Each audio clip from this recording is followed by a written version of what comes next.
Hi my dear all. ഒരു തട്ടിക്കൂട്ട് lunch ഉണ്ടാക്കാൻ ഇഷ്ടപ്പെടുന്നവരിങ്ങടെ വരൂ.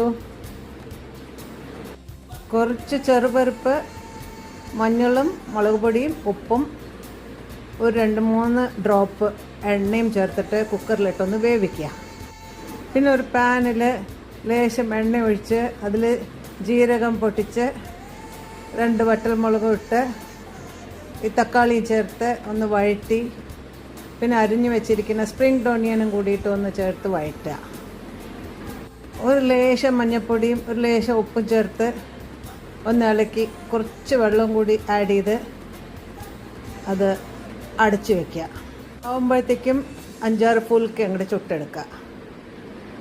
അപ്പോഴത്തെ അടുപ്പിലൊരു കുറച്ച് വെള്ളം വെച്ച് പെട്ടെന്ന് വേവിച്ചെടുക്കാൻ പറ്റുന്ന അരിയില്ലേ, പച്ചരി, അത് ചേർത്തിട്ട് ഒരു ചോറുണ്ടാക്കുക. പരിപ്പ് വെന്ത് വന്നു, അതെടുത്ത് ഈ പച്ചക്കറിയിലും കൂടെ ഒഴിക്കുക. നന്നായിട്ട് ഇളക്കുക. കൂട്ടാൻ റെഡി. അപ്പുറം ചോറും അപ്പോഴത്തേക്കും വെന്ത് കഴിഞ്ഞു. ഒരു 15 മിനിറ്റ് കൊണ്ട് ചോറ് വേവും. അതും അങ്ങ് അരിപ്പിലൊഴിച്ചു. അതും കഴിഞ്ഞു.